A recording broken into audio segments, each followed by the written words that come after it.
This episode of After Dark is brought to you by Netflix. For a free 30-day trial, head on over to netflix.com/GamebreakerTV. Gamebreaker TV.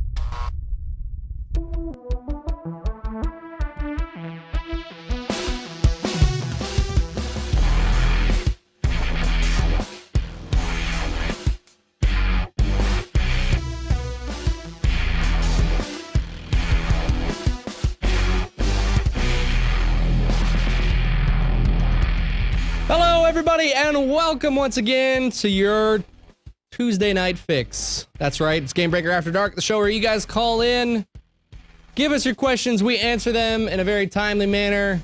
The show's all about you, so it can't happen without you guys. We'll get to your questions in just a minute.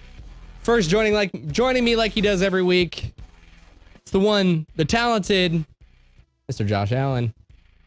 Hey. Not the one and only, but the one and talented. There's actually a lot of me out there. There are. Many, do they have the awesome hair though? Because then it might be one and only. But most of them are pretty weird. That's true. That's very true. All right. Well, let's take this moment to just jump right in and get these callers started. We got a lot of you guys on the list. We've got your Twitter questions. We got you guys calling on Skype. Let's just open up the lines and see how this goes. Caller, you're on the line with Gamebreaker After Dark. Tell us your name. Tell us where you're from. Tell us your question. Hey, Rick from Texas calling again. Yo. Again. I don't need to know about your food that you do or don't like this week. Rick from Texas, always Again. calling. Oh. Man. All right, so Sunday was the big reveal of Destiny. So what do you guys think? Are you guys excited that it's not going to be on console and all that stuff happening with they brought the press in and they didn't let them see anything and they were like, it's awesome. Trust us. It's Bungie. It's Bungie. Come on. You got to give them credit there. It's Bungie. They're going to make something awesome. They've had 6 years to develop this thing. Come on. Got to give them credit there. Yeah. Josh, what are your thoughts about this? There's a public outcry of this not being able to go to PC. Are you okay with the initial push for this game to come out on consoles? Does it make sense given Bungie's background? I don't directly have a problem with it. I can understand why people would be upset about it, but I don't really have a problem with it being console only at first. I would like to see it eventually on PC, and if they never port it to PC, it stays on console all the time, that will disappoint me a little bit. But for it initially to be console only, I think is kind of good considering that they're... Here's my line of thinking. Let me explain this a little bit. Since they're trying to make it kind of MMO-ish, at least it sounds like something that's going to be kind of MMO-ish from what they've been doing. It doesn't sound like an exact MMO, but something along those lines. I think it's important that they be developing it 100% with consoles in mind at the start, if it's going to be on consoles at all. Because every time we've seen MMOs come out in the past, Final Fantasy XI actually comes to mind. When that came out, it was in DCUO, yeah. When you have it that releases both on PC and on console, you end up with a crappy console experience by comparison. It was, I guess DCUO was, it was decent on the PS3, but I've heard a lot of, most people have said it was just better on the PC when that actually came out. That's at least what I heard the most of. I haven't spent an exorbitant amount of time with DCUO, but I remember the same thing sort of happening with, oh, hello, things are changing. I remember the same sort of thing. Yeah, no, I appreciate that. I remember the same sort of thing happening with Final Fantasy XI too, is that it came out on both PC and console, and then it was just kind of wonky on the console, or you ended up with a really, really weird thing on PC since they were going for a simultaneous release. If they stagger the releases, I think focusing on console first is better than focusing on PC first, because trying to convert a PC MMO to a console MMO just sounds like a mess. But going from a console MMO to a PC MMO makes sense. And I think having them staggered like that, so you go from console and then later you release it for PC, I think that makes a lot of sense too, because then that will give them some time to say, okay, we've got this game, the game's done, it's good to go, it's out on console, now let's take that idea and make it work properly on the PC. I think if it was coming out for PC and console at the same time, the PC version would be a crappy console port, and nobody wants a crappy console port. Now, here's my other reason with it that I actually I support, and I'm sure a lot of FPS computer or PC gamers will disagree with me. I personally enjoy playing shooters with a controller. Even when I play them on my PC, I've plugged in my Xbox controller to play them with a controller. This doesn't necessarily like mean that I have to play it on a console to play it with a controller, but it just, to me, it's natural. I want to play first-person shoot. Me personally, my introduction to shooters starts with GoldenEye and Perfect Dark, but evolves to Halo on the Xbox. I like to play my shooters on my Xbox. I love the Xbox Live experience, and I think it's perfect. I welcome the fact that something like this, a shooter available on consoles to break ground for the MMOFPS genre, I think is a great thing. As you were kind of saying, Josh, is start from the ground level up. Now, absolutely. Rich, what about you? You know, are you a big avid, FPS fan? Is this something that you can kind of get behind? Are you okay with it being on consoles first? Oh yeah, I'm perfectly fine with it. As long as, like Lore said, just make it good on consoles and then focus on PC later. What do you guys think its mobile integration is going to be? Because we saw in their teaser video there was some mobile things going on there, whether they were just integrated or screenshots, or maybe because it looked like kind of like a character customization screen. But that could be as simple as like a screenshot from the World of Warcraft Armory app. I mean, is it going to be where I'm literally using my phone while I'm playing the game and have it affect almost like what we can come to see and expect from the Nintendo WiiU, where they kind of coincide at the same time? Or is this something where it's just kind of an extra level of experience? I think if it's to the point where you have to have a smartphone and a console to play Destiny properly, then that would be a mess. Because a lot of people, it actually ends up being a choice between one or the other. Do I get the new iPhone, or do I get an Xbox or a PS3 or something? I think that if it requires both of them, that'd be stupid. I think if it's something that you can just that you can use if you have it, so like instead of having to open up this menu on my console and go through the stuff, since I have this smartphone, I can whip it out and then also get my smartphone and mess with my thing on the smartphone. There's so many innuendos in that sentence I just said. I can't get through that sentence properly. It just there went that one. But I do think that if it's something that, as long as it doesn't require you to use a smartphone to actually play the game to an acceptable degree, then I'm all for it. It sounds cool. Now, Rich, here's something I want to throw out to you.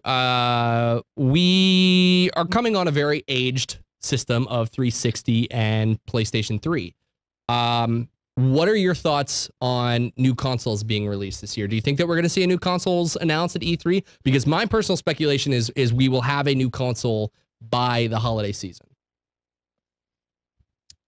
I think probably by next year, not this year. I mean, we've started seeing things announced for the next gen, and this Destiny announcement just confuses me. They're like, we're making it for this generation and also next generation, which is like, why even bother? Like, why bother?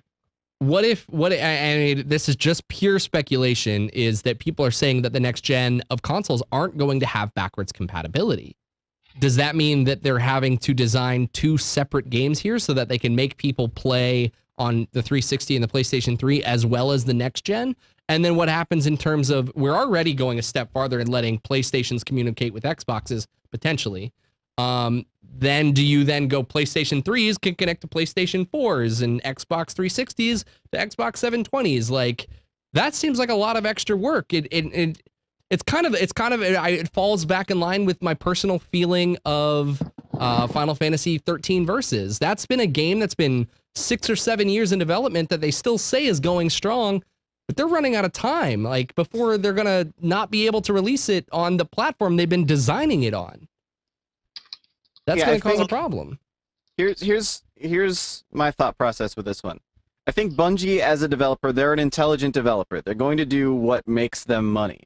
And I think they realize that if they release Destiny for the 360 and then, or the PS3 and the 360, and then 2 or 3 months later, the PS4 and the 720 come out, then they're not going to make as much money as they would, especially if Destiny doesn't release until after the announcement has already been made. There's going to be a whole lot of people say, well, I don't know that I really want to get into this game too much right now because this other console is coming out soon. I want to be ready for that when that happens. So I think they realize that, and I also think they're privy to a lot more inside information than we would have gotten otherwise. So the fact that they're willing to release Destiny for the 360 and the PS4 to me means that we won't see them for a while. That's pretty much what I'm going off of. Well, Bungie's doing this, and this does not make any sense if we're seeing the 720 and the PS4 within the next, like, 6 or 7 months. So, especially since they just announced Destiny. They haven't even given us a release date yet. I really don't think we're going to see the 720 and the PS4 this year. I think that what they're doing just wouldn't make any sense otherwise, and I think they're smart enough not to do something that dense. Interesting. I could be wrong. Maybe they're all crazy. But the developers, they're crazy. We'll just go with that. Rick, thank you so much for the question. We're gonna keep the show moving on and move on to a Twitter question here, but it actually kind of similar. I think we touched on this a little bit. I brought this up. Sutter Kane wanted to know, with Destiny talking about using mobile apps as an extension of the game into the real world, think others might follow along. Now, that'd be like pretending like, and again, I'm sure you're more probably talking about MMOs, but we've already talked about, PlayStation's talked about how their PSP is going to integrate with their, try to make it integrate with their PlayStation 4. Microsoft's talking about how they want their tablets to integrate with their new Xbox, and WiiU's doing its whole tablet thing. So it's definitely that second screen experience is already being embraced by the console market. Now, Josh, do you have any speculation on how developers might try and embrace it with the PC MMO crowd? Yeah, hang on one second. I'm just checking my auctions here real quick. Just gonna see if there's anything going on there. Oh, looks like Uh, one of my Blood Spirits sold. Excellent. That's right. Now, what were you saying about how Bungie is following along with? Yeah, it's been something that's been happening for a while now. Yeah, it's something that a lot of other games are already starting to do. Is they start like, you can even I haven't messed with it too much, but there's actually an app for the phone. I don't even know if I still have it installed on my phone here. I'll try and find it real quick. But there's actually an app for Android and there it is, for Android and iOS that you can actually just like load up. I guess you can't see it very well, but you actually can just load up your Xbox like friends list and everything, see what people are doing, and you get on Xbox Live on your phone. I think this is just the direction that things are heading. We see more and more and more people nowadays using smartphones for stuff. We see more and more smartphone games becoming a bigger and bigger deal. I think developers just kind of have to start realizing, hey, there's this asset that we can take advantage of with relative ease. It's not terribly like complex to add something like that to your system if you've planned around it ahead of time. I think it's great. I think more and more developers are going to start doing that now. All right, let's open up the lines again and maybe move on to another topic. I'm sure Destiny might come up once or twice tonight, so we'll save some time for it. Caller, you're on the line with Gamebreaker After Dark. Tell us your name, tell us where you're from, and tell us your question. How's it going? My name's Ryan. I'm from Massachusetts, Bridgewater, Massachusetts. I had a question about action RPGs today. Wonderful.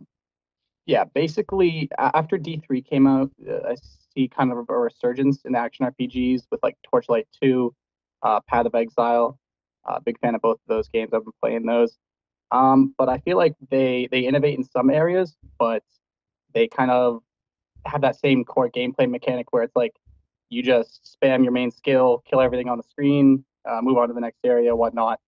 I kind of see like untapped potential in the action RPG market. Like there's room for some innovation there. And do you feel the same way? Like, for example, maybe giving more like defensive mechanics, because usually it's just like percentage to block on shield or whatnot. Or even in Path of Exile, there's some things that you can't block, like poison or certain effects from monsters that your shield just can't block at all. So maybe adding some sort of more in-depth defense mechanics, or like specialized class roles to kind of encourage group play. Because usually I play most of those games solo. I think a lot of people do. So I just want your thoughts about that. I mean, I think the thing here is that you definitely, for me personally, I think you hit a very true point, is that I don't want to say the action RPGs necessarily haven't innovated. yet, but I look at my experience with playing through Diablo 3, and then I moved over to Torchlight, and I played a small amount of Path of Exile, and something to me, it just felt, I don't want to say stale, because that's definitely the wrong word, but it felt very similar to the systems and way that the games were designed when they first came out. And I think that does a disservice because the gaming world has evolved. And stepping back and playing Diablo 3 Torchlight, where it's just kind of that offensive grind and feels very similar to the way that it was back with Diablo 2. I think that it's definitely in trouble, and why I grew stale to it so fast. But ways to innovate. Well, here's the thing. I think right now the action RPG genre is kind of a victim of just sort of genre creep, I guess would be a good way to put it. And that so many other genres now have started to take ideas from action RPGs. Like we see Borderlands with a very ARPG-style loot system with it. Yeah. We've seen so many other games that are just starting to, like even World of Warcraft, when it came out, a lot of people said, well, this game is basically an MMO version of Diablo. I feel like a lot of the mechanics that were defining to the action RPG genre a long time ago, nowadays they're just sort of everywhere. So you look at a game that maybe 10 years ago you said, oh yeah, it's just a slightly different type of slightly different type of action RPG. Nowadays you say, no, this is a first-person shooter. It just has a loot system that looks a little bit like one that I saw one time in Diablo. And so what I think that means for the action RPG genre itself is that what we're seeing right now is kind of ARPGs are sort of like trying to rediscover themselves. Like basically developers are going, man, you guys remember Diablo 2? Wasn't that great? Let's try and figure out why that was great, and we'll do that again. So we saw Diablo 3, which kind of fell short in some ways. It's gotten a lot better since release, but it fell short in a lot of different ways. We saw Torchlight 2, which was a great game, but again, it fell short in certain ways. And now Path of Exile is one that I'm still playing a little bit here and there, and somebody actually pointed this one out in chat. Path of Exile is one where you can't really play it solo too well, which I think is hurting the game quite a bit, in that it's kind of, you can solo with it, but it's just way better to play it with a group. And a lot of people don't want to have to go through the trouble of getting a group together. I don't want to make friends. Exactly. Well, that's kind of how gamers are nowadays. We've been so separated from the social aspect of gaming for so long that nowadays we're just like, what do you mean I have to actually talk to people to play games with them? What is that? No, put me in a random group with 4 other people I've never met so that we can not say a word the entire time. That's social. Yeah, MMOs. But no, I think the action RPG genre is just in a state right now of trying to rediscover itself. And as we see more and more titles start to look at what the current titles are doing, more not necessarily looking at what Diablo 2 did, but developers that look at, because remember, Path of Exile and Torchlight 2 were both in development before Diablo 3 released. So looking at games, people looking and seeing what Diablo 3 did, what Torchlight 2 did, what Path of Exiles did, I think maybe in another year or so, we may actually start to see really, really solid action RPGs sort of coming back into style. Look what happened with the roguelike genre. We had nothing for years, and then all of a sudden FTL, and everyone was like, holy crap, this game is awesome. I'm going to play the hell out of some Faster Than Light. And I think we're going to see something similar happen with the action RPG, where people just sort of rediscover what a modern action RPG actually works like. All right, Ryan, thank you so much for your question. Let's try and get another person on the line. In the meantime, let's start out to Twitter. Adam Maters wants to know, Mike, what world would you like to see in the next Kingdom Hearts? Don't be afraid to nerd out. I won't go too crazy on this, but I will, Josh, and I think you'll be able to even kind of jump in this conversation, because there's a big speculation right now with a lot of Kingdom Hearts fans, and we're a long way off from Kingdom Hearts 3, but there's something big that they can do here. Obviously, Disney has acquired Marvel and Star Wars, and I think those are the most two commonly talked about franchises that people would love to see integration of. And you could go as far as splitting up the different Marvel franchises, but you might end up seeing one Marvel universe, much like we see Hollow Bastion embrace all of the Final Fantasy characters. So I think that would fit. Now, Josh, do you have any thoughts on putting Marvel and Star Wars next to Disney characters. I mean, we already had the jokes and the references of Princess Leia now being labeled as a Star Wars Disney. But do you think that's something that the Disney the Disney princess? Do you think that's something that could integrate into a pre-established franchise like that? Would that bring more? I mean, Kingdom Hearts did it so well because it not only catered to the younger demographic because of the Disney integration, it integrated into the gaming community or the Final Fantasy fans because it was Square and had Final Fantasy. It integrated to the people who loved, hack and slash type RPGs. It integrated to the adults. Like it does a great job of embracing and kind of bringing everyone in together. I think this could be a great addition to see inside of a game like Kingdom Hearts. It'd be welcome. I had one word immediately come to mind as soon as this question came up. And can you put the two cameras back up, because I want to see your reaction when I say this. Okay. Key saber. It exists. It already kind of exists. I'm playing through the second one, and I was battling Xemnas, who's one of the final bosses, and it's this big fight, and he already materializes two like red lightsabery beams that he fights you with, and I was sitting there with my girlfriend, and she and I were just like, this is already Star Wars. Like, so they've already integrated it.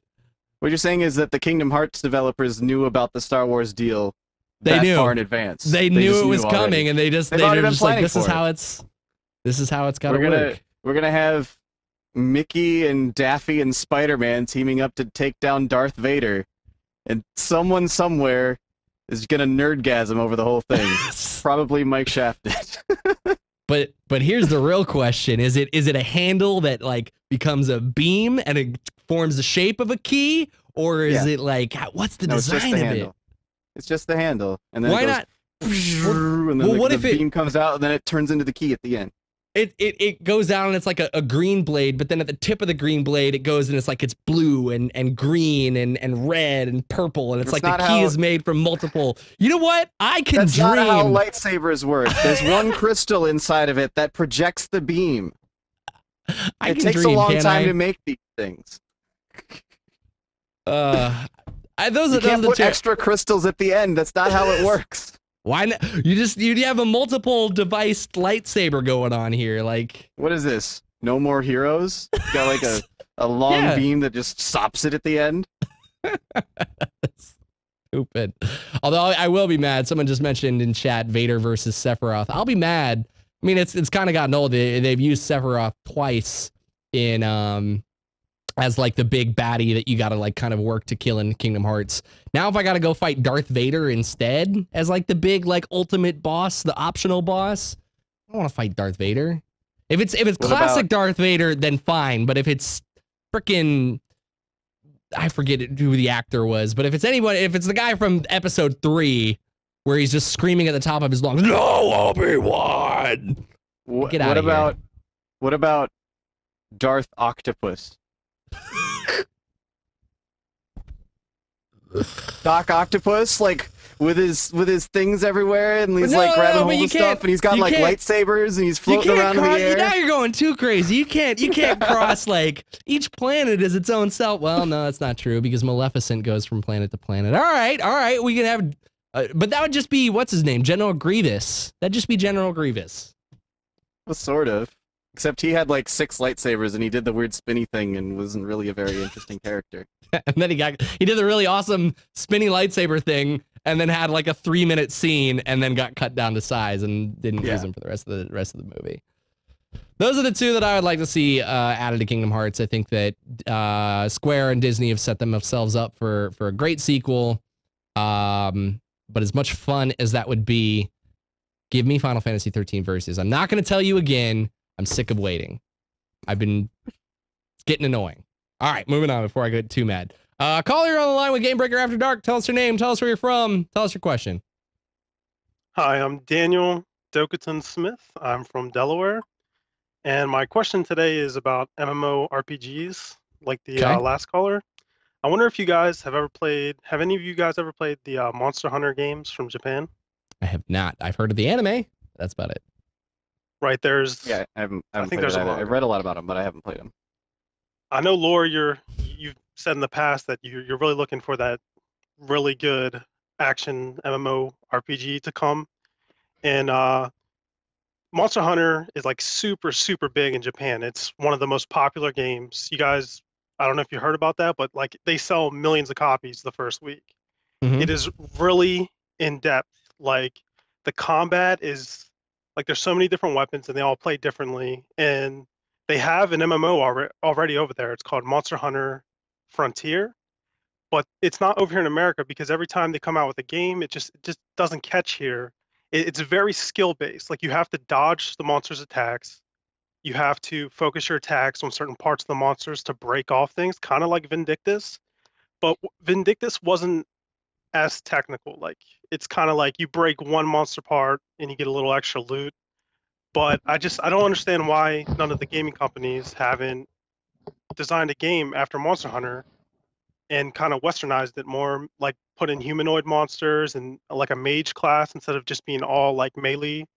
But it's a very fun game, but not many Americans know about it.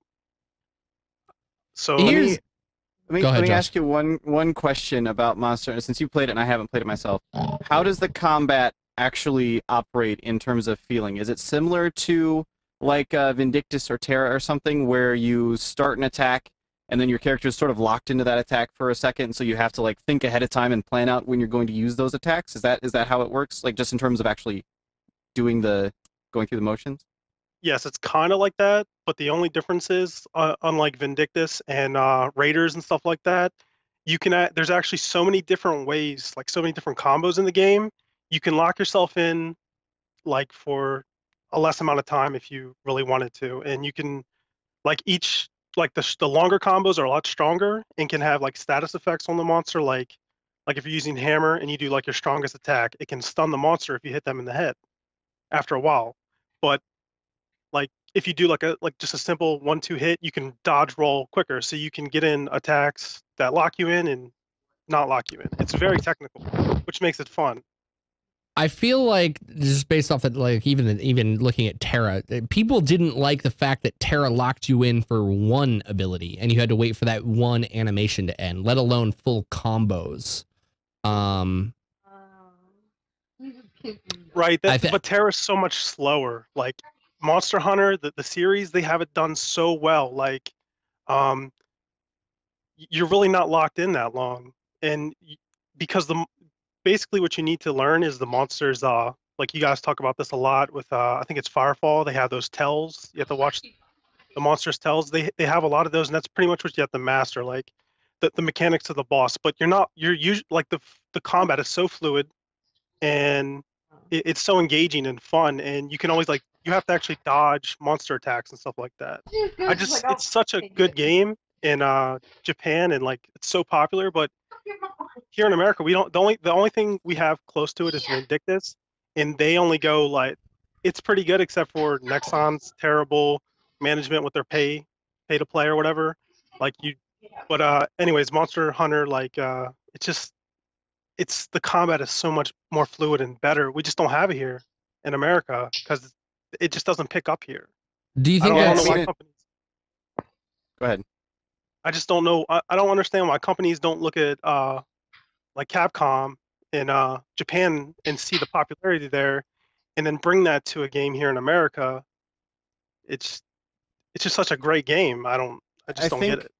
I think a huge part of what we're seeing happen a lot is a lot of times these companies they'll see a game that's really, really popular in Japan, and then they'll feel like they need to dumb it down for a Western audience, which in a lot of cases they're actually correct, but they tend to dumb it down in the wrong ways. I think they'll be like, all right, well this is just too complex. There's too much math and everything involved here, so nobody's going to want to actually do that. So instead, we'll just make it so that you stand there and get locked into an animation for forever, and that's it, and none of this other stuff actually matters. And they end up losing they have a niche title that they take out the part that the niche was actually interested in, or at least it would be niche in a Western audience. And I think that's part of what's happening. I don't know. I haven't played Monster Hunter personally, so I can't comment directly on why maybe that game hasn't been as successful overseas, or at least here in the West. But I do really think that the porting of a game from taking a game from an Eastern audience, making it a Western title, gets mishandled so often that a lot of companies are just afraid to even do anything like that anymore. So maybe the game would be fantastic if it came out in the West, but I think that's probably why you don't see so many companies actually doing that, because then things like Terra happen, or Raiders for that matter. Games come out that end up just really not doing well because the translation, something got lost in translation somewhere. Not that those, I guess, did terribly well in the East either, but yeah, I think you kind of get the gist of what I'm saying. I'm gonna have to cut us off there. We got a lot of show left to get through, so I'm gonna throw it to another Twitter question. Keep the show moving. Okami Wing wanted to know, what's your favorite League of Legends champion and why? I'll just jump out there and everybody's gonna hate me. I like Darius, and it's because he's cheap. It's the same reason why people like Garen. I like Darius because he builds into a very offensive tank, and I'll play that champion every single day of the week. I like other champions. You know, LeBlanc is another one of my favorite powerhouse classy champions. So you like the cheesy guys? You like the ones sure. Like... I don't like I'll admit I don't like the super skillful ones like Udyr. Like you need, different stance. Although I played a couple matches as Udyr, but there's too much going on there. Like I'm not adept enough in League of Legends. I don't play enough to really play that kind of champion. I want something that's pretty straightforward, that's strong, and is either really glassy or really offensive and tanky. Like it's just the way I like playing the game. Do you have? Yeah, no, I have a long list because I guess it depends on the position I'm playing, and I haven't played in Season 3 yet. I've been away from League of Legends for a little while, but during Season 2, my favorite mid was probably Twisted Fate. I really like just the way he operates. I like his mobility, being able to jump down and gank somebody. Jungle, I did a lot of Jungle Riven, a bit of Jungle Deanna also, and I played Nocturne a bunch too, but Riven probably my favorite there. Support, I really like Leona. Leona is probably one of my favorite champions in the entire game, just because I really agree like with the you way on she that one. plays. If I'm gonna play a support, or if I'm gonna play a pure tank, I play Leona because she is just, in my opinion, one of the best supports out there with all of her stuns and controls. Yeah. When I wasn't playing Leona, I was playing Blitzcrank and doing basically the same thing, just in the opposite direction. Exactly. My AD, I haven't played a lot of AD. I like Draven a lot. I think he's well, when I was playing at the very least, he was kind of underrated. I think people underestimated his initial burst. When you get 2 blades spinning and you go in there, you can burst somebody down really fast. But otherwise, I played a bunch of Ezreal too. And then top lane, this was going to sound terrible because it kind of is. I just really like Nasus. I like him. Get He's out fun of to here. play. He's really fun. He's terrible. I really can't talk because he's a terrible pick, but I really like playing him. I'm like, forget you, Nasus, but I'm sitting here being like, I'm gonna choose Darius and Annie and all these really cheap ones. Yeah, no, I like Nasus because in the 1 game out of 10 you pick him where it gets to late game, all of us like at really late game, like a 45 to 50-minute game, you just turn into this unstoppable monster. You go in, you press R, you run around and just go, I'm a dog. And everybody just dies. It's fantastic. But really, no, he's a terrible pick. You just get countered by pretty much everyone except for well, I can't think of his name right now. The Gravedigger guy who sends his ghost after you, because he pretty much farms your Q for you as Nasus. What is his name? Why can I not think of it right now? I can't think of it either. All right, well, let's move on while Josh is Yorick. Thank you, chat room. Let's move on. Let's open up the lines and take another caller. But before we do, that's right, it's this time for the Netflix question of the day. For the free 30-day trial, head on over to netflix.com/GamebreakerTV. But it's not just any old question, it's Eduardo's Corner. I knew that ahead of time. I made you guys think that it wasn't Eduardo's Corner for that I was doing for Netflix. I don't care. I'm just going to keep talking as fast as I can. Eduardo, how are you? Hello. Hello, guys. How are you? Good. I'm good. I see everybody being like, Eduardo! and I just think of American Dad when he's like, Julio. Oh, you didn't do the complete Netflix commercial. I wanted to add that it's also available in Mexico for 99 pesos a month. We have the same content than the North American Netflix plus telenovelas. Wow, And that's a awesome. deal. Yeah. That is a deal. You guys should go sign up right now. I don't know anything about exchange rates, but that sure sounds like an amount of money. Eduardo, it's always great to have you back. You're becoming a weekly staple of the show. If you don't call, chat room might revolt. So you realize you've now locked yourself into this show. What do you got for us this week? Okay, I want to ask if you think that games nowadays are less refined than before, mechanically and in terms of game design. You see, in this generation, we have seen many new franchises where the second game is usually more polished than the first game. But back then, in yonder times, this was not the case. You never got the first crappy game because it never saw the light. If we look back at Nintendo and Shigeru Miyamoto's development cycle, we see that his team reaches a point where they have a first build of the game or a prototype. And then they will show them to him, and then he will evaluate the game. And then he will find that something is wrong, or he will have a better idea, and then he will politely ask them to chabudai geshi, which means to flip over the tea table, and that means that the entire team has to flush the entire project to the toilet and start from scratch with a new vision. And he will do that over and over until he feels that the game is perfect. So that is why Shigeru Miyamoto's games feel so refined, so polished. But we don't see that in Western games because they have to meet their deadlines. They have to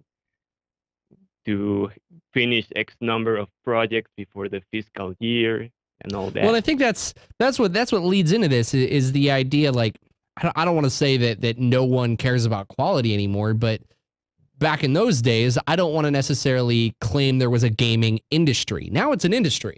Now people are in it to make money. They are trying to capitalize on the next type of video game and the Kingdoms of Amalur. We're gonna start a franchise to then create an MMO and launch it all off. And it's I don't want to say Kingdoms of Amalur was a subpar game, but like the mindset is the people at the heads of these things are in my opinion in it to make money. That's why they're doing it.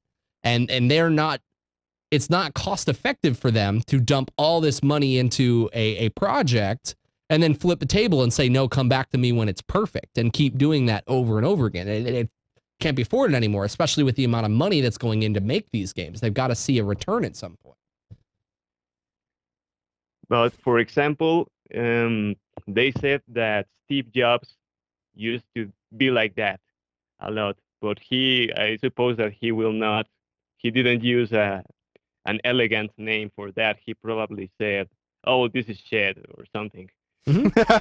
But yeah, look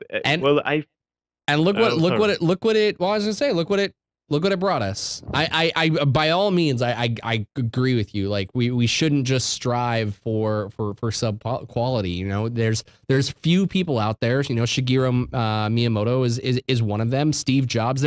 These names are as big as they are because of what they bring to the table and what they've done. Like there aren't many people out there that can say they've made a franchise as big as Zelda and Mario and I believe Wii Metroid.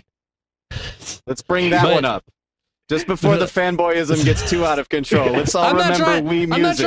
I'm not trying to fanboy out here. Steve Jobs I personally feel like Apple's on the decline now that it no longer has Steve Jobs because he's not there doing that. That's needed. I think there's definitely a part of something like that, and that when a company just has someone very visionary, uh, like keeping it and it's just saying no, this is not right yet. Let's not push this out yet. It's got to be right before we put it out. That sort of unified leadership can be very, very beneficial to a project. I think at the same time, though, it's something that you brought up, Mike, is that gaming is an industry nowadays. Back then, gaming at all was niche. I'm going to say niche like a million times in this episode, but it was, if you were playing video games at all, that was a niche thing. That was something that you were talking about a very, very small audience who was very much into gaming at that particular point in time. So you didn't have to worry about the lowest common denominator, because the lowest common denominator back then was still smart enough to figure out how to run a game on a PC, right? There was still the type of person who would actually purchase a Nintendo. Back the average, like, the Halo bro frat boys didn't exist back then. Nowadays, there is that market that's available, so we're seeing a lot more games that come out trying to actually reach that market. But we do still see the more complicated games coming out. They tend to be developed by indie developers. They tend to not get as much hype and as much marketing and so on as the simpler games. But they do still exist. And I think it's important to remember that it's not necessarily that games are all just dumber nowadays. It's just that we have more dumber games available. There's probably something else out there that's more complicated. If you're looking for something like that, more involved, that's worth looking into. Path of Exile compared to Diablo 3, for example. Path of Exile is infinitely more complicated than Diablo 3, and that makes it a niche title, but it's a niche title that can work. Yes, and I think this is the reason that I gravitate more towards the indie scene or the mobile scene on my tablet, because those people, they have such a compromise with quality. Well, usually Isn't I don't want to cut you off, but you mentioned mobile and that triggered my brain. Isn't Miyamoto has talked about? I mean, he's restructuring the way Nintendo works, and he said that he would not leave Nintendo until it does that, and they've seemed to do that. But I believe it was him. If not, it was maybe some other very high-profile developers talked about leaving to go into the mobile market specifically because of that. Well, I haven't read any news about Nintendo planning to take that direction, but well, I hope they do a great job. But how, I don't know, because Nintendo doesn't really get the internet. Well, if you look at their first party games, they don't have many online interaction. They don't use DLC, which is good, but they don't really get the internet yet, I feel. I think Nintendo's definitely stuck on its old ways, and it is not developing and innovating enough. But it is, I don't know. Nintendo's such a hard topic. Well, here's the thing. I think at some point, how do I put this? Nintendo has always viewed games as toys, I guess is a good way to put that. And as gaming has grown and evolved, Nintendo's been more interested in continuing to make toys. So we see things like Wii Music come out. We see things like the Wii, where they're like, okay, let's find a way to make you move around and do goofy stuff, where all the gamers were like, the hardcore gamers at the very least were like, please don't make me stand up. I just want to sit here on my couch and eat Cheetos and get fat and play video games. That's what I want to do right now. So I think that's kind of what Nintendo's thing has been, and they've started to realize that, and they've started to turn around a little bit in more recent times. But we still see things like the Wii U come out, where they're like, well, let's find some gimmick, more or less, I guess is kind of what Nintendo's thing has been lately, is they try to come up with these weird little gimmicks to make something a new and unique experience that gamers, like the hardcore gamers, just aren't as interested in anymore. I don't know. I feel that Nintendo has always tried to aim for the family. For example, the first Nintendo console in Japan, they call it the Famicom, the family computer, because that was the intention of Nintendo. But they usually end up making things that are more like toys. But I think they do embrace the toy route and the family route. I think part of the problem is they've created very serious staples that have grown up with us for the past 25 years. Zelda, Mario, Metroid. I don't know if Star Fox counts, but it has these titles that have grasped gamers from a very long time ago. And while we don't want to necessarily admit that these were childish, or these franchises were built around a console that maybe regards gaming as a novelty and a niche thing. We've grown up and we want more hardcore games, but Nintendo still kind of embraces that idea and that philosophy with its game design. It's basically the idea of, as we've gotten older, Nintendo's market has gotten younger. Yeah. So the games they come up with nowadays are, with exceptions, like the Metroid Prime series, was actually enjoyed that quite a bit when they, even though it didn't feel like real Metroid anymore because it wasn't the side scroller and everything, but it was still, I felt like that was pretty good. I enjoyed the Metroid Prime games. Other M was awful. I haven't played Other M, but I played the ones that were on GameCube at the very least, and I enjoyed those quite a bit. I think it's really just, that's kind of what it comes down to, is Nintendo is still making games for younger audiences. And the audience that was younger, 10, 15 years ago, isn't anymore. So, yeah. But none of this has anything to do with what the original question was. So. Who cares? Who cares? Tangents. That's the best part about this show. However, that tangent did take us on for a long time. Sort of, Eduardo, I'm going to have to cut us off here so that we can move on to some of the other questions. Thank you so much for your call. We always appreciate you coming on the show. I kind of feel bad because they're definitely, they're Rick. We've got other people who call every other show, and I apologize because you guys are just as special to this show as Eduardo, but Eduardo did get his own corner first. So that's Eduardo's corner for this week. Eduardo asked us if EA was an abusive boyfriend once. I think he deserves some special treatment. That's true. You gotta come up with some crazy questions for like 3 weeks in a row. Someday you will see what I think about Activision. Oh goodness. Oh dear. Load that question up and send it our way, and we can talk about it next time. All right, Eduardo. Okay. Thanks so much. All right, let's start out to another Twitter question. Nicole Stoughton wants to know, what advice would you have for altaholics that are approaching to play MOP, considering they played their characters equally 5+? Stop playing your characters equally. Just stop it.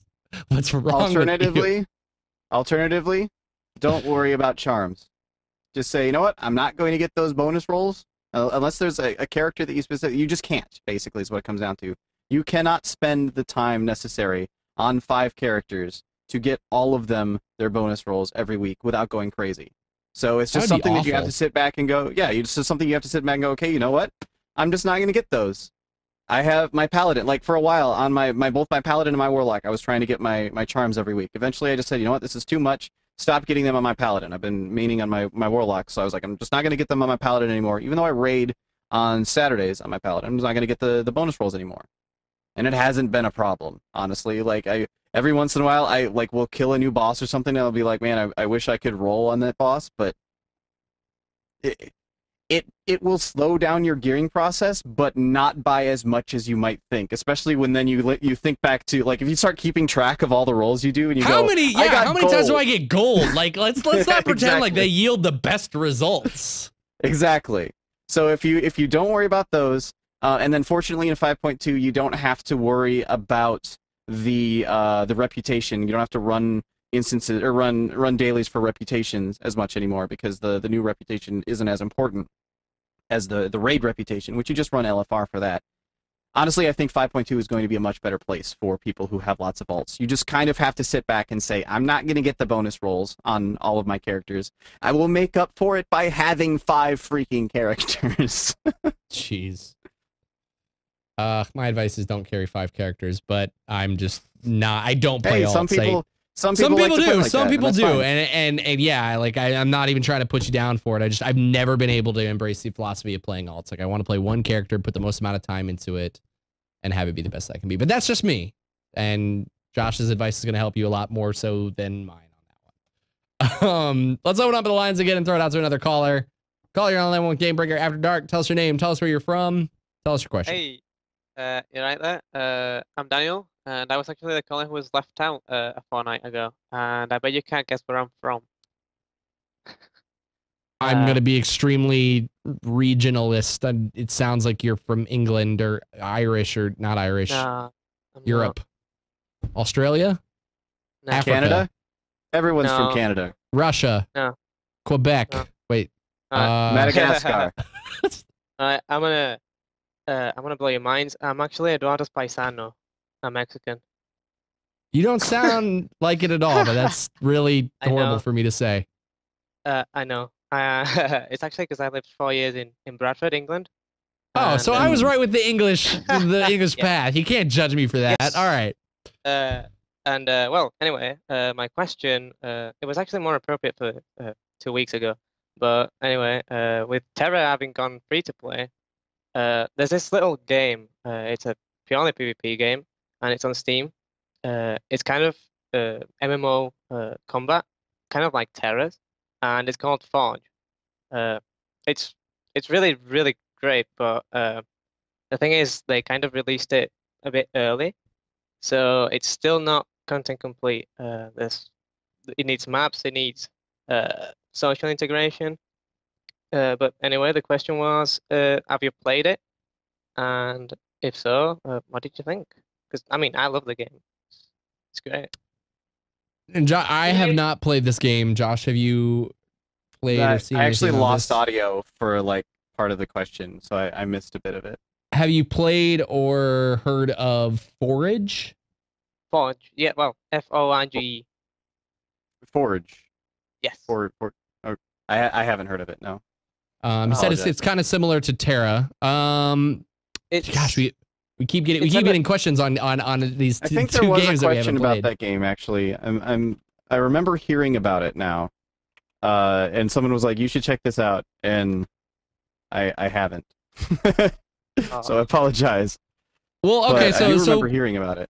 we'll take a moment here and just fancy the idea. We obviously haven't had a chance to play it, but you say it's kind of similar to Terra. yeah. In a nutshell, like give us your top 3 highlights of the game. What Well, draws you to it? Because you said you like it a lot. Yeah, it's purely skill based. So there's no gear grind. There's basically every class has a stun, a mobility ability. Well, kind of like, well, not every class has a slow actually. It's So skill based. It's really, yeah.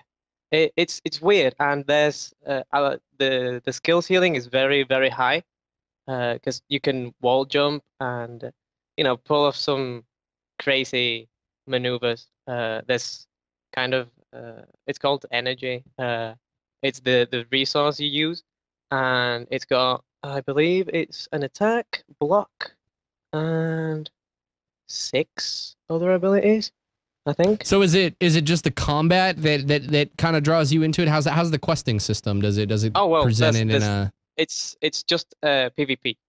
Okay. It's purely kind of, well, it has three modes. here's I arena. guess my can Yeah. go the 3 Go ahead. modes. You said arena. Oh, What kind of modes does It's it have? got arena, TDM, and it's called Relic, I think. It's kind of like capture the flag, but it's also a bit like ground control. I'm not too sure what the if you get a bonus for controlling, this kind of a pillar. It's a very Eye of the Stormish kind of. If you play that in World of Warcraft. It's kind of, yeah, kind of like So- that. And So here's Thanks. kind of what I'm putting together with about the game is because you say there's no gear grind or anything in it like that. So it's very much it's a competitive based game. Mhm. With no real elements. Because I was gonna say, when he first spoke about how it wasn't there was no kind of grind towards it, I kind of had the fear of will it catch based on what we saw with Guild Wars. But I saw someone in chat say it's kind of like a MOBA. But it's much more set up to be like a jump in, you do a battle, and then you go back to a lobby or something of that nature, and then you queue up for another battle or something like that. Well, as of yet, it's there's no server browser, but there's like a quick match type of setup where you automatically connect to a server, and you can stay and play as long as you like, as long as there's people, or you can leave and try to reconnect. But as I said, it's kind of not content complete, so it needs to be fleshed out a bit because often it reconnects to the same server, even if it's empty. But it doesn't happen too often, but it does. Yeah, I've been watching the trailer on my other monitor over here. I'm seeing people like jumping in the air, spinning around, flying around and stuff. I saw a Pyromancer do a double jump, which is awesome. Oh yeah, it's a rocket jump. It's amazing. Yeah. I kind of feel like I'm playing TF2 on it. Someone in the chat mentioned that Mike B did a BFF report on it. I'm definitely going to be looking into this one a little bit more. Like I said, somebody else had said, Laura, you should check that out at another time because you didn't like Terra. You might like Forge instead. So I'll have to take a look at this one, and maybe it certainly seems to be a lot faster paced than Terra, which was my problem with Terra. Is I felt like the combat was really slow. I would love to see something faster paced, so I'm definitely going to check this one out. Yeah, it's really cool, and it's got like a resolve bar kind of deal going on. So kind of like Star Wars. So I don't know, it's kind of like a mix of MMOs. It kind of looks like Guild Wars, plays Terra, and has a resolve bar of Star Wars, of SWTOR. Well, Interesting. Well, there's 6 classes, I think, something like that. It sounds like Josh is going to check it out. I'll take a look at it, and maybe in a couple weeks we can let you know what we think of it. But that kind of leads me into, thank you so much for the question, by the way. That kind of leads me into the next Twitter question, which is kind of something similar. I remember I was playing League of Legends, and I remember a lot of people jumping in and throwing Smite at us when that first kind of launched. And this is the next Twitter question, actually, is Alex Brown asks, Smite's due to release soon, months. Does it have a chance with competing with LoL and Dota on the esports scene? No. I don't think. No. Why not? No, unfortunately, I don't think it can compete with LoL and Dota on a competitive esports scene the way it is right now. And the reason for that has nothing to do with the game at all. It's purely hype. Purely hype. The biggest thing that LoL and Dota have going for them as an esport is that there's lots of people interested in and following those games. There's not nearly as many people interested in Smite at the moment. It's a great game. I played it. I enjoyed it quite a bit early on in the beta. I'm sure they've added lots of stuff since then. I haven't been playing it as much lately. But I just feel like there's not nearly as many people who are interested in playing or watching Smite at the moment. And it's unfortunate for the title, but that's kind of how esports is at the moment, is you really have to be a title that lots of people are interested in watching to actually get anywhere with it. So you don't think this could be something, because I think this is something that could easily grow over time. I mean, I feel like it's a great version of a 3D MOBA that capitalizes on something that League or Dota are not doing. Now, I don't want to say that it's going to come out and compare or even blow them out of the water, but I think that there's enough going on there, and I haven't been doing a lot of reading, but I've seen a couple Facebook posts and collaborations that they're getting, and I see a lot of buzz around Smite, and I don't want to say it's not going to blow up, but I definitely don't think it's going anywhere. I don't think that after it releases, people are going to stop talking about it. I personally feel like this is one of those titles that's going to exist for a while. Yeah, I don't know. Yeah, if we disagree, we disagree. There's nothing wrong with that. Well, I mean, like I said, it's a really, really fun game, and they do have like tournaments starting up soon, and it is starting to wind up a little bit. But I feel like it might almost be something where they went into beta too far from release, because I'm kind of in, oh yeah, remember Smite?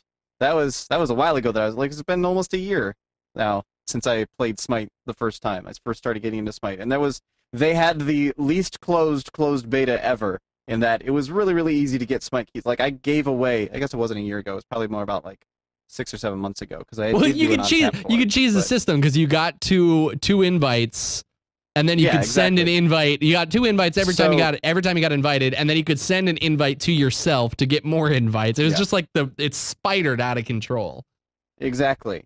And since so many people had access to Smite so early on, and those are a lot of people that would be the target audience that got it first on, obviously. Sure, I'm sure a lot of them they stuck around. But the thing about gamers is that if you get something, you enjoy it, you like it, then you get tired of it after a while, then you're less likely to go back because you're like, it's Smite. I've already played Smite. It was a good game. I enjoyed it for a while. Kind of want to do something else now. And I feel like maybe that's sort of a problem that Hi-Rez has run into here, where enough people had it early on. Like that's certainly, I'll be 100% honest, that's kind of how I feel about Smite right now. It was a great game. I enjoyed it quite a bit. I played it, and I'm not terribly interested in playing it more right now. It's just something that I feel like I've experienced enough of, and I'm not terribly interested in doing much more of it right now.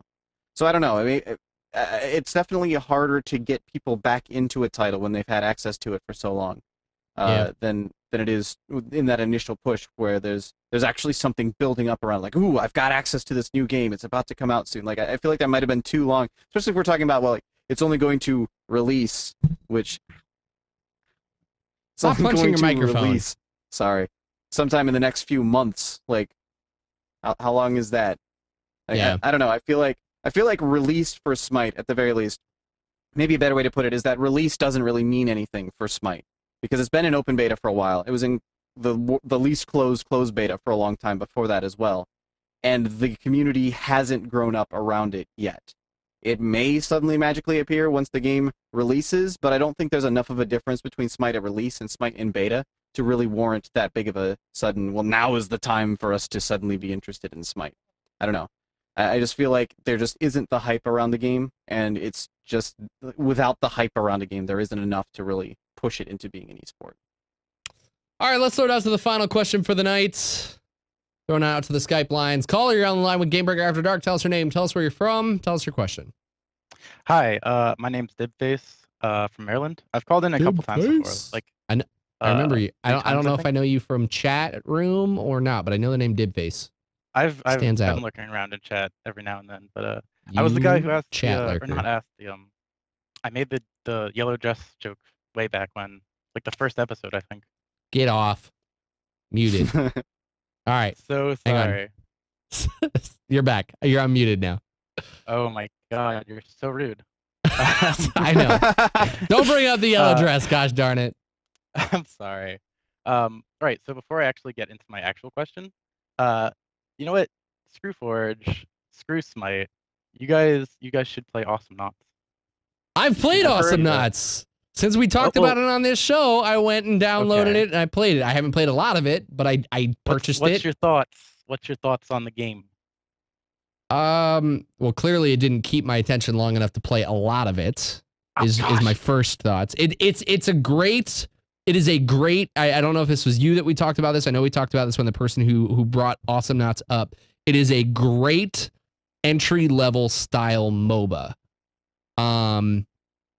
But at the same time, and I've probably only played about 5 to 10 matches. I don't really know, but I still very simple at its core in terms of the system, but I still felt very lost in the item purchasing. Not to mention I was playing with the computer, and that was probably the most frustrating part. Is for whatever reason the AI on the opponent team seemed to be able to work together perfectly, but my AI and me clearly weren't syncing together well because we were constantly losing until we were pushed back all the way to our final tower, and then I got overfed and I was able to push to the end. Like, that's the only way I ever won. Now, granted, I wasn't playing with other people, but so I had a little bit of problem with the way that the AI was working. But I do like it. It's a nice simplified version of a MOBA. Yeah, And I it's mean, cheap. obviously it's not a game for everyone. I think it's really fun. I have a lot of fun with it. The AI is pretty derpy at sometimes, so that's kind of a thing. Like the items themselves, they're not really like items. They augment your skills. So it's Right. like you have your 2 skills, and then you can get like a stun, or like it'll do more damage, things like that. Anyway, Lore should play it because I've been pestering him in his stream about it. I bought it a while ago, and I still haven't ever even installed it. Like I've actually paid money for this game and not yet played it, because I haven't had time. And when I'm sitting back and I'm like, oh, I just need to relax for a little while. Let's play a MOBA. No, no. It plays more like a platformer than anything. It does. I will give you that. It plays like it plays like the multiplayer of Mario 1. Back when you would like jump around on those platforms and like you had to like bounce on each other's Mario heads. 1. That was a different thing entirely, but yeah. No, that was Mario 1. That was in Super Mario 1. It was before Mario 1 released. It was Well, a whatever. separate title entirely. I'm a youngin' and I remember it from Super Mario 1. Or something. Maybe it's a separate title. Maybe I'm just actually part of Super Mario. All right. Well, I'm gonna. I'm telling you, man. I played that so much. Super Mario competitive. What do you got for? What's your called? It was just called Super Mario. That wasn't like that wasn't in the NES game. That was just. It was just called Mario Bros. Excuse me. Just called Mario Bros. And then Super Mario Bros. Was the anyway. Doesn't matter. All right, I'm looking this up. In the meantime, Divface, what's your question? All right, my actual question. Now that we've gotten past that, so okay, YouTube has been rolling out this new channel layout, and if you haven't seen it, you can look it up real quick. YouTube.com/geekandsundry has it. Ah, Jesus. All right, where do I even start with this? I think it's awful. First of all, I know where to start with it. Google Plus. Ah, Jesus. Yeah, like here's my main problem with it. It's like it removes all shred of personality and soul and brand from the channel page, and it just folds it into like the greater YouTube site or whatever the hell they're doing. And I know so many YouTube content creators that are very disgusted with this change because of what you said. It takes away the personality and the originality, and I know so many people that literally finished their channel page layout only to be delivered the news, oh, well, it's changing in a month or two. Right. And then they got really frustrated. And there's actually like, I mean, people make like backgrounds and layouts and stuff for YouTube channels, for Twitch pages, which by the way, the new Twitch beta page is awful as well. And now it's like they can't do that anymore because they got rid of it. And it's like all you have is just this little banner at the top, and the rest is just it's YouTube. You go to that's my main problem. It's like you go to a channel page and it's like this is YouTube, not this is so and so's channel. That's my main issue with it. And that's kind of like I said. I mean, it shares a very similar layout to Google Plus. Now, I haven't been a part of these conversations. I've heard through the grapevine that the reasoning behind this is they're trying to find a way to keep people on YouTube longer, which I could see in their respect how they don't care about the individuality of the content creator's channel if it means they can create a design that's simpler for a viewer to use and navigate new content and see and become a part of all these different things and stay on YouTube longer. I can see where their executives would say that's a great idea, but it does such a disservice, again, to the YouTube partners and anyone who's trying to create a unique channel because, it, like you said, it takes away the individuality. Yeah, I think this is the big thing that both Twitch and YouTube are doing. Like, I'm looking at the new layout here, and it's got kind of the same problems with it that the Twitch layout changes had. Now, at the very least, YouTube is coming from a less different thing than with their new channel than Twitch is. Because the big thing with Twitch is that they got rid of the ability to use HTML or anything like that to create a custom entire layout. Whereas with YouTube, you weren't able to do that before anyway. So there is kind of that going for it. I'm really not fond of either new layout. Like, I like right now on my channel, you go to my channel, you see a big thing right in the front that says, here's my latest video. And that's it. That's the latest thing I uploaded. You go to my channel, you'll see that. this thing here, I don't know what to call this. I go here and I see a 50-second intro to the thing. Now, I don't know how much of this is something that they customize themselves this way and otherwise. But it's like, okay, find something on this list to watch. And that's not how a YouTube channel should work. It shouldn't be, I loaded up a page and now I've got to go hunting for something. It should be, I loaded up a page and here's content. There we go. Fantastic. Done. Taken care of. I went to this YouTube channel and I got content. Not, I went to this YouTube channel and I had to find something. Like, this is the equivalent of if you go to, like, a fast food restaurant and they want you to go find the ingredients for your food. Like, you go to McDonald's, you order a Big Mac, and they go, okay, all the stuff are in the back. Hope you can remember the jingle. Like, But that's kind of what this is. But I mean, and I tried loading your page and it didn't have this similar layout. I mean, I can see how this presents more information for you to, and again, theoretically presents more information for you to want to try and click on. You've got all of these side channels that you know that are featured that it thinks that you'd like, popular channels and network channels and all that. You know, you got billions of videos here. Where it's, and I believe yours is still in the old format, if I'm not mistaken, correct, Josh? Yeah, it is. Whoops. See, the problem with like linking channels on the side though is that it's directly linking to your channel's competition. Why would you want that? And you can't. Well, it looks like they don't really look. I mean, and here, still looking at Josh's channel, he could put up featured channels to people that he knows and likes and gives other competitions. Though I think it's just some like aren't. YouTube is recommending. It's like Some aren't. if I look at the Geek and Sundry thing, there's a section of, on the right, there's a section of other channels we like, and then there's a section of popular channels. I imagine the other channels we like is the ones at the top are the ones that they picked. Featured is still the same, because featured here is the same as featured here. The only thing they've added over here is this right column for popular channels. The other thing is, I don't think YouTubers, Twitch streamers, etc., I don't think they should be afraid of people going to other channels, because I think people should be trying to put out content that's as good or better than other channels, or content that they know that they can peaceably coexist with.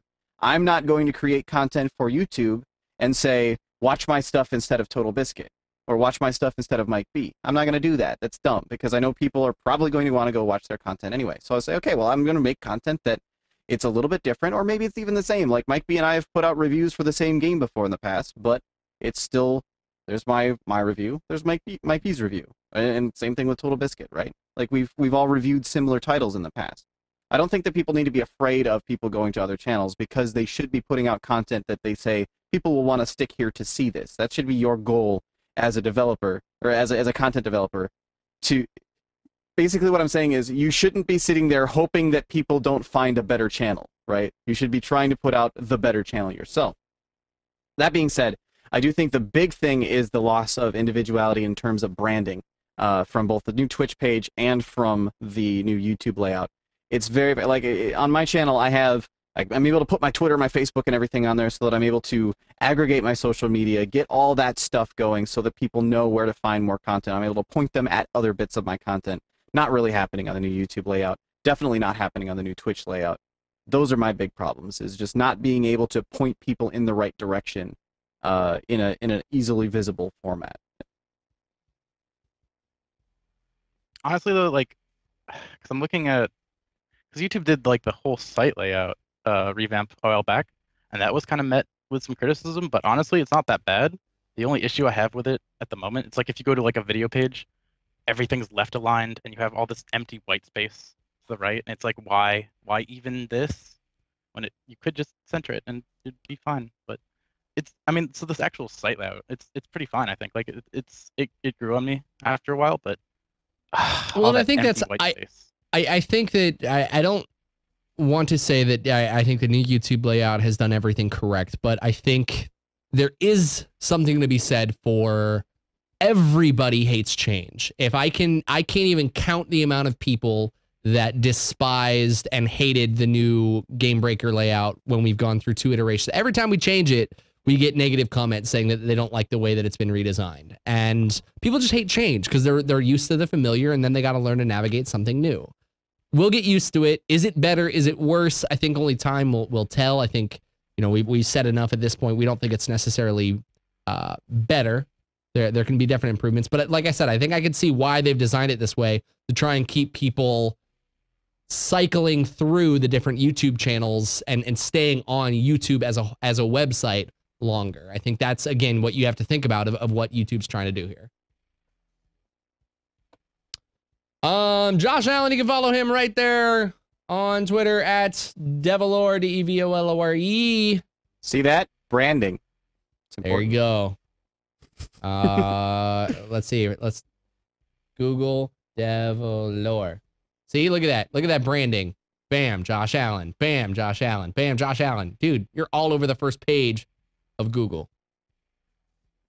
It's funny how when you Google search the combination of characters that no one else has ever done, it works out like that.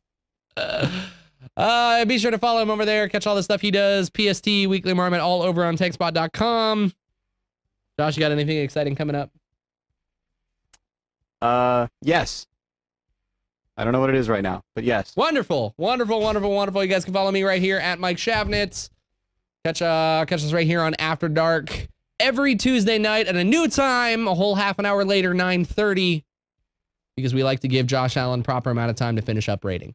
We make the show every week with live callers. The show can't be made without you guys, so we welcome all of your questions live. All you guys got to do is tune in, so please come out, ask us your questions. Again, everybody who was on the show tonight, thank you so much. The show couldn't have been made without you, and we greatly, greatly appreciate it.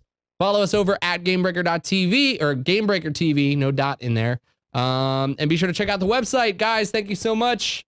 That does it for this week. We will see you next week.